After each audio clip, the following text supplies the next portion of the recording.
Dívať sa na svet inými očami je naozaj upokojujúce. Lebo vidíš pravdy, vidíš súvislosti tam, kde predtým neboli. Ja musím tvoriť. Ja neviem sedieť. Aj teraz nemám úžase, že dokážem chvíľu sedieť. Časom by som ich chcel mať viac, aby som naraz mohol viac vyrábať. Väčšie tlačiarne. Možno si vlastnú vyrobím, aby som mohol, dajme tomu, aj celé komponenty na auto vyrábať. A dá sa tým uživiť? Ak som sa dotkol pána Mojseja, mrzí ma to. Prečo sa toto deje? My máme normálne budúcnosť máme na dlani. My pre vás máme špeciálne prekvapenie. Započul som niečo také, že má byť súťaž.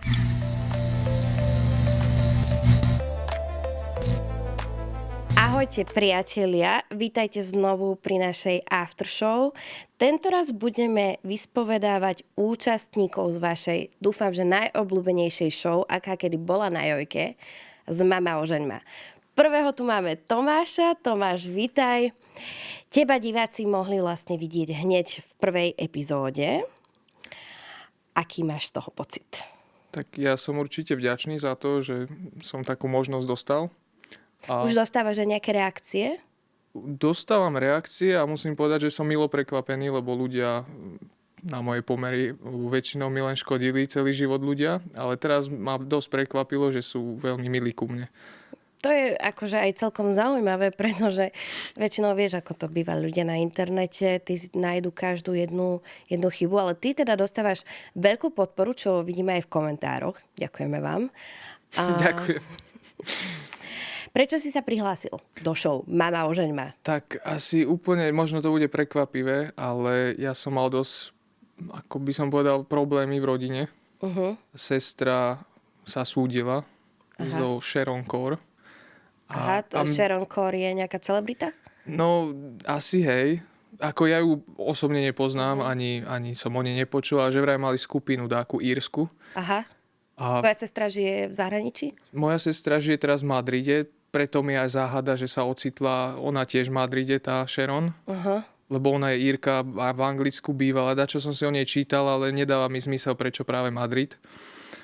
A dosť mi to na psychiku už ako robilo zle, lebo so sestrou mám vynikajúci vzťah, taktiež s mamou. A už som nevedel, čo mám robiť. Už som cítil, že začínam mať ako pokles energie, pokles mentálneho zdravia. Tak mi prišlo veľmi vhod. Jojka hľadala nové tváre. Tak som chcel kvázi uletieť z reality mojej každodennej. Prišiel som na casting. V Banskej Bystrici bol Hotel Dixon. Tam bol casting. Prišiel som tam. A neviem, čo sa stalo. Vyzeralo to, že sa im asi nepáčim vôbec. Som odišiel, vypustil z hlavy a predsa len sa mi ozvali. Takže zrovna takáto udalosť s tvojou sestrou, to bolo niečo, čo áno, ja som ťa posilnilo k tomu ísť hľadať lásku do zoznamovacej show. Tiež, ale ja som jednoducho potreboval uísť z reality. Ako každý má iný únik, niekto športuje, to síce tiež robím, ale ja som potreboval naozaj radikálny únik od reality, aby som úplne svoje myšlienky odpojil. Ja som potreboval uniknúť, trošku si vymazať realitu. Áno. A toto mi prišlo celkom vhod, lebo sa mi ozvali potom v lete z Jojky, že ma chcú do Mama ožeňma. A čo tvoja mamina, ako ona reagovala? Jednu teda dcéru má v zahraničí, nie je to tam rúžové. Keď si jej teda povedal, že aj ty chceš ísť do nejakej reality show, chceš ísť pred kamery, chceš ísť s tou kožou na trh, nemala strach? Mama videla vo mne, že som naozaj zničený z reality. Ako čeli takýmto problémom. Jednak mama mala celý život problémy, lebo nemala nikdy manžela poriadneho. Vychovala mňa, sestru sama. Dokonca rodičov musela finančne pomáhať im, lebo tak dôchodky mali slabé. A aby to nebolo málo, tak ešte jej brat bol alkoholik, ktorého tiež živila. No a tieto ťažoby, čo mala, samozrejme aj na mňa vplývali, lebo tak vidieť, vyrastať v prostredí, kde každý deň vidím alkáča, ktorý ešte škodí. Nie, aby bol vďačný mame, teda sestre, že mu pomáha. On ešte škodil aktívne. Takže ťažký život. No nebolo to ľahké, ale tým som chcel len povedať to, že naozaj videla aj na mne mama, že som smutný a povedala, že pozri sa, chceš ísť do tej telky, choď, ja ťa v tom podporím, ak budeš šťastný ty, budem aj ja. No a aké to bolo, keď teda prišli tie kamery k vám a okrem kamier aj 3 krásne mladé dievčatá. Zažili ste už niekedy niečo podobné, že by k vám takto prišli či už tie kamery, alebo až 3 baby? Tak kamery boli šok. Bolo to veľmi náročné pre mňa, lebo hlavne mama tá bola strašne nervózna, lebo prvýkrát na kamere. Ja som kedysi sníval dávno byť youtuber, ale som to zavrhol, lebo keď som bol malý, tak to je akože o ničom.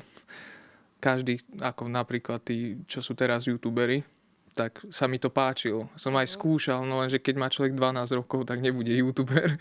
Takže to som len tak sa naučil trochu strihať videá a mi to prišlo príjemné také.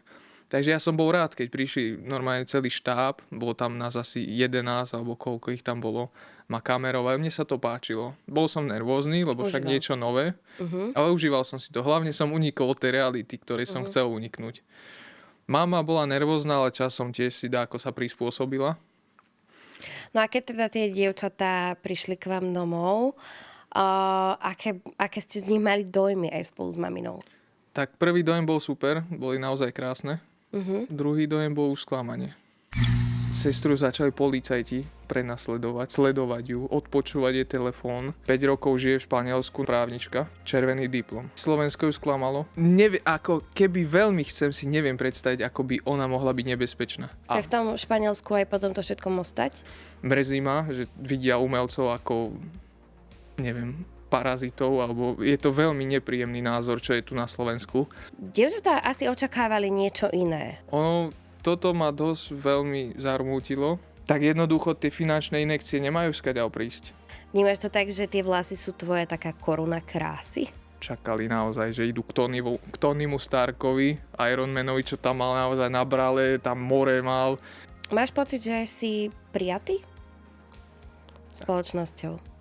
Na tom súde bolo niečo v tom zmysle, že... Ale ty si teda okrem toho, že sa venuješ teda športu, chodíš do svojej práce, tak si aj vynálezca. Práve preto sa na ten svet dívam trošku inými očami. A možno by si mi mohol priblížiť, aký si ty vynálezca? V podstate hlavne automobilový priemysel je moja veľká srdcovka. Môj detko bol klampiar, uznávaný celkom na tú dobu.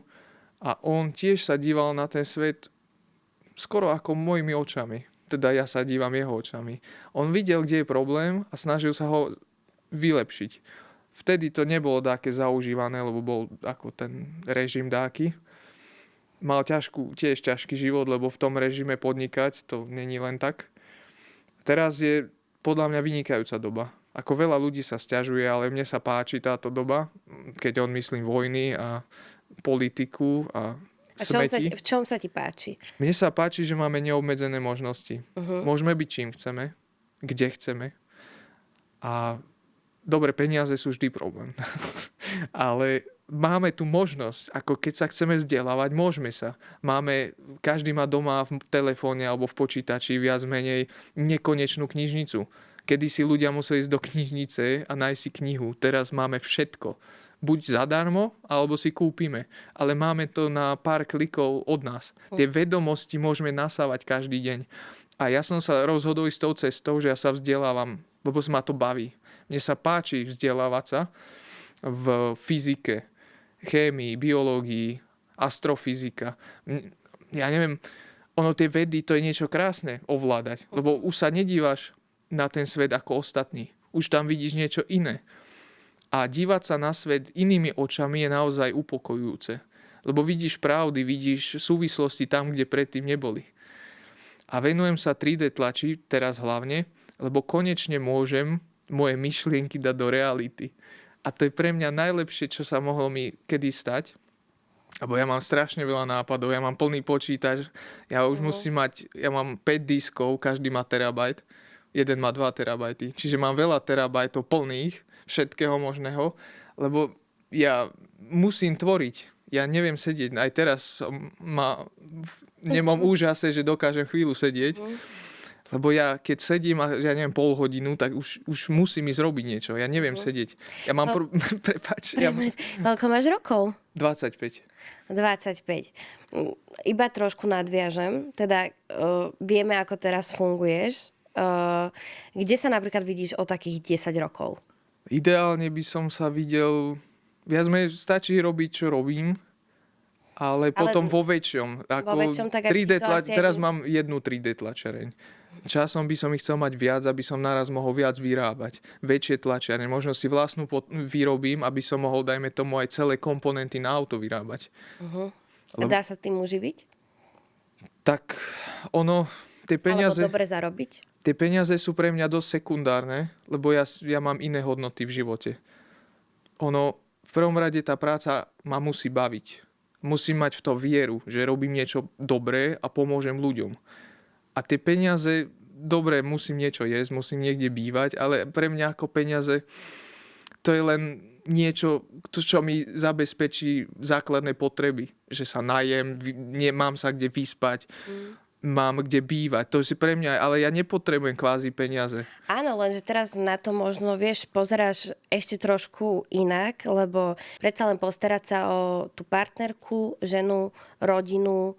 Určite by si asi časom chcel, ak sa nemýlim, asi žiť sám už. Niečo stojí. To sú všetko kvázi tie základné potreby. Len ja verím viac na tie vyššie, ako celosvetový mier napríklad je dosť dobrý nápad, lebo už je 2026. Tak ale vzhľadom na to, čo vidíme, že sa deje vo svete, tak... Ale ja neviem, prečo sa to deje. Jednoducho, prečo? Ako máme technológie, máme vedcov a naozaj vynikajúcich vedcov. Prečo sa toto deje? My máme normálne, budúcnosť máme na dlani. Alebo na dlaniach. Jednoducho, tie deti, čo budeme mať, alebo čo už sú, tu pobehujú tu po uliciach, môžu mať krásny svet. Len teraz to nesmieme pokaziť. Dostáva sa k tebe možno aj nejaká kritika alebo hejt?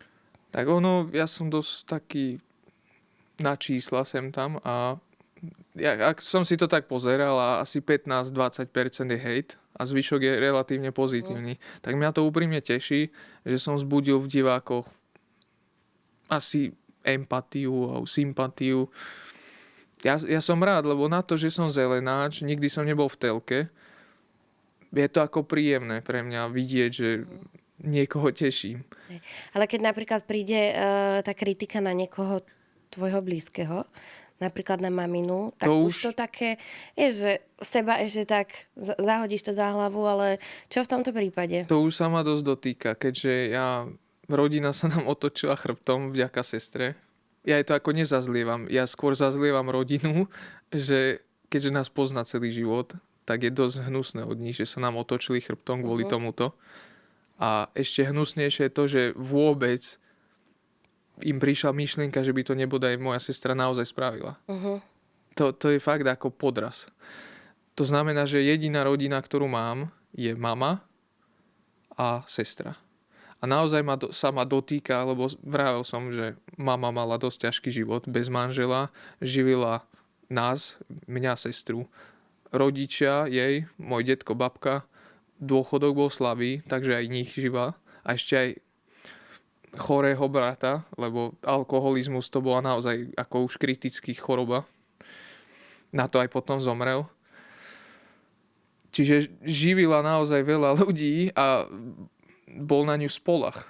A kvázi tú zodpovednosť nosiť na pleciach, to je dosť ťažké a dosť to aj stresuje človeka, človek rýchlejšie zostarne. A dosť ma mrzí, že takto ako komentáre píšu na mamu, pritom ju vôbec nepoznajú.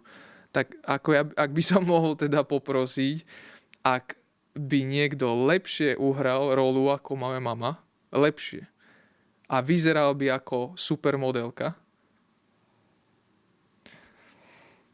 tak klobúk dolu. Ale predsa len o ten výzor konec koncov až tak nejde. V tej prvej epizóde sa tá otázka alkoholu otvorila aj u vás. Som sa strašne bál, že môžem zomrieť ako môj strýko. Som mal s tým problém ako decko vidieť takú situáciu. Keď teda si začal ty popíjať, tak podarilo sa ti s tým niečo spraviť? Prišli takí naozaj namakaní 4 chlapi. O hlavu vyšší, raz tak silný, že už ma idú zbiť. Ak som sa dotkol pána Mojseja, mrzí ma to. My vás poprosíme o komentovanie, zdieľanie. Budeme radi, keď sa tento rozhovor a aj naše ďalšie dostanú ďalej do sveta. Aby to nebolo len tak zadarmo, my pre vás máme špeciálne prekvapenie, ktoré je spojené aj tuto s Tomášom a so show Mama ožeň ma. Tomáš? Tak započul som niečo také, že má byť súťaž.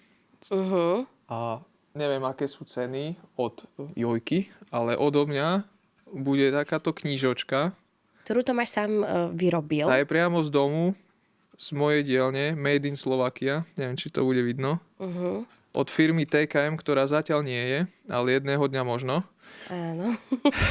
Takže budete medzi prvými, ktorí, úplne prví, ktorí budú je to naozaj takéto mať. Bude to aj s Tomášovým podpisom, ktorý nikdy neviete, o pár mesiacov možno bude veľmi, veľmi vzácny. A takisto dostanete niečo z merču Mama ožeň ma. Takže komentujte. Každopádne len chcem k tomu povedať, naozaj je to domáci produkt. Dobre, materiál kupujem, hej, ale celý dizajn aj všetko spojené s tým je priamo vyrobené na Slovensku, u mňa, v Banskej Bystrici. Teraz je to prázdne, samozrejme tam bude aj papier, lebo je to knižka a bude tam v podstate moja práca a ak sa vám páči, není to záväzné, môžete sa pozrieť, môžete mi napísať, ak ste mali tiež nápady, ako ja mám, tak môžu sa zrealizovať. Je to vlastne možno knižka pre všetkých budúcich vynálezcov. Napríklad. Alebo možno práve vďaka tejto knižke vám skrsne nejaký ten nový nápad. Ale teda k tomu komentovaniu vybereme vlastne najlepší koment, ktorý by mal obsahovať čo? Povedz, Tomáš. Ja by som bol veľmi rád, keby je to naozaj zo srdca a úprimné. Lebo ono, neviem, či mám dobrý odhad, ale ono to aj vidieť, keď to je ako nútené, že silou, mocou niečo chcete vyhrať. Jednoducho, buďte sami sebou a ja si to všimnem, že je to naozaj úprimne myslené alebo zo srdca. Napíšte, že čo ste vždy chceli dokázať, ale nemali ste možnosť. Bo napíšte mne a môže sa to stať skutočnosťou. Takže napíšte nám do komentára, čo ste vždy chceli spraviť. Možno sa to uskutoční a vy môžete dostať takúto knižočku od Tomáša a takisto náš špeciálny merch k show Mama ožeň ma. Vidíme sa znovu na budúce s ďalšími hostiami. Máte sa na čo ešte tešiť. Takisto sledujte Jojku každý pondelok o 20:40 a vidíme sa. Tešíme sa na vás.